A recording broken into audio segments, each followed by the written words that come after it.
Listen carefully. My name is Mike Said, and I hate repeating myself. I am your customer. You often accuse me of carrying a chip on my shoulder, but I suspect that's because you do not entirely understand me. Is it not normal to expect satisfaction from one's money spent? Ignore my wants, and I'll simply cease to exist. Satisfy those wants, and I'll become increasingly loyal. Add to that satisfaction with any little extra personal attention and friendly touches you can conjure up, and I'll become a walking, talking advertisement for your restaurant. When I criticize your food or service, which I certainly do whenever I'm displeased, and to anyone who will listen, take heed. I'm not dreaming up these displeasures. The source of it lies in something you have failed to do to make my eating experience as enjoyable as I anticipated. You must find that source and eliminate it, or you will lose me and my friends as well. I insist on the right to dine leisurely and to be treated in haste according to my mood, schedule, or any other circumstances.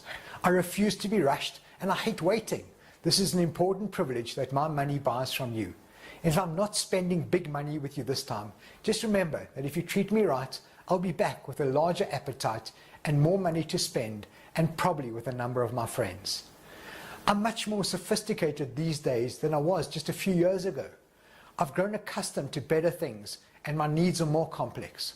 I'm perfectly willing to spend more money with you, and I have more money to spend, but I insist on quality to match your prices. I'm above all a human being. I'm sensitive, especially when I'm spending my money. I cannot stand being snubbed, ignored, or looked down upon.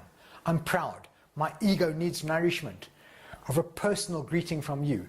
It's important that you recognize my importance to you, that you appreciate my business. Of course I'm a little bit of a show-off, but don't condemn me for that, because you're probably a little hammy at times too. Just smile and indulge my whims as best you can.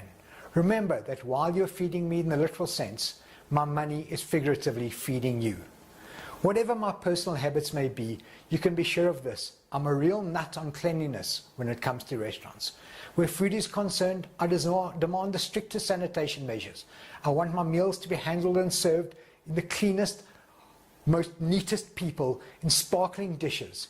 If I detect any sign of carelessness and dirty fingernails, cracked dishes, dirty glasses, cutlery, or soiled tablecloths, you will not see me again.